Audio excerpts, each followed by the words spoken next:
Assalamualaikum warahmatullahi wabarakatuh.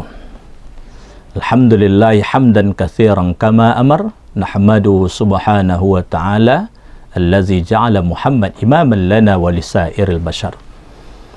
Para pemirsa yang dirahmati Allah Subhanahu wa ta'ala, pada kesempatan kali ini kita mengangkat judul tausiah kita, sebab doa tidak terkabulkan. Sungguh kita berdoa ingin dikabulkan oleh Allah Subhanahu wa ta'ala, karena setiap doa yang kita mohonkan pasti itu adalah kebutuhan yang kita harapkan diberikan oleh Allah Subhanahu wa ta'ala. Sehingga sedih rasanya ketika yang kita butuhkan kita mohon kepada Allah, tapi kemudian tidak dikabulkan oleh Allah Subhanahu wa ta'ala. Mestinya bukan kemudian kita kaji doa kita tidak dikabulkan oleh Allah, tetapi yang harus kita kaji mestinya apa sebab doa kita tidak dikabulkan oleh Allah Subhanahu wa ta'ala. Ada beberapa poin yang menyebabkan doa kita tidak dikabulkan oleh Allah Subhanahu wa ta'ala. Pertama, at-tawsi' fil haram, aklan wa syurban wa lubsan wa taghziyah. Masih berlonggar-longgar dengan hal-hal yang diharamkan oleh Allah Subhanahu wa ta'ala, baik berupa yang dimakan, yang diminum, yang dipakai, atau yang digunakan dalam kehidupan keseharian. Di dalam satu riwayat dikisahkan oleh Rasulullah SAW, "Tsumma dzakara ar-rajulu yatilu safar, ash'asa aghbara yamuddu yadayhi ila sama, ya Rabbi, ya Rabbi, ya Rabbi." Maka kemudian Rasul bercerita, ada seorang laki-laki yang dia melakukan perjalanan jauh. Badannya berdebu, rambutnya kusut. Dia berdoa dengan sungguh-sungguh yang ditandai dengan mengangkat doanya, mengangkat tangannya dalam berdoa. Dia kemudian berdoa menggunakan kata Rabbi atau Rabbana. Dia berdoa mengulang 3 kali doanya. Mestinya ini 5 keadaan yang menyebabkan doanya cepat dikabulkan oleh Allah Subhanahu wa ta'ala. Tapi kata Rasul, "Wa mat'amu haram, wa mashrabu haram, wa malbasu haram, fa anna yustajabu lizalik."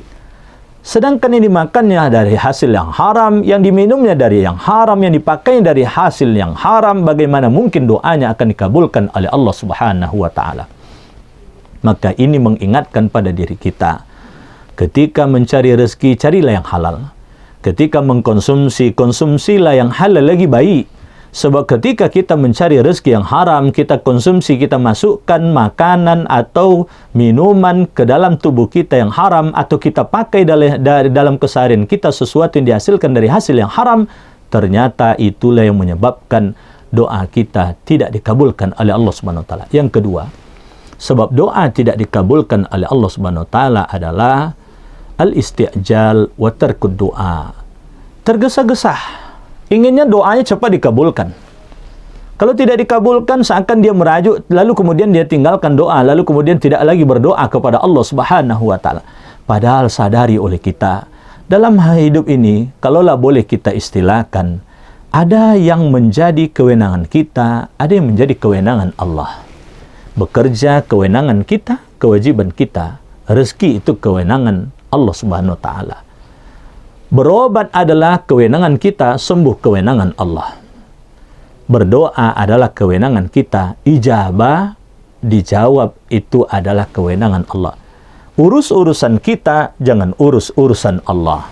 Maka ketika kita berdoa, berdoalah sebanyak-banyaknya. Semakin banyak berdoa, semakin nyinyir berdoa, Allah semakin senang pada kita. Jangan dikaji kapan kemudian doa dikabulkan. Atau ketika sudah lama berdoa, tidak dikabulkan oleh Allah, lalu kemudian merajuk, tidak mau berdoa lagi kepada Allah Subhanahu wa ta'ala. Ketiga, irtikabul ma'asi wal muharramat. Masih saja bergelimangan dengan kemaksiatan dan yang diharamkan oleh Allah. Itu sebabnya ketika kita berdoa agar doa kita dikabulkan, awali dengan istighfar. Ketika kemudian berdoa sebelum meminta yang lain, berdoalah agar kemudian diampuni dosa kita, diampuni dosa kedua orang tua, diampuni dosa seluruh saudara kita se-Islam, seiman, yang laki-laki ataupun perempuan, yang hidup ataupun yang telah mati.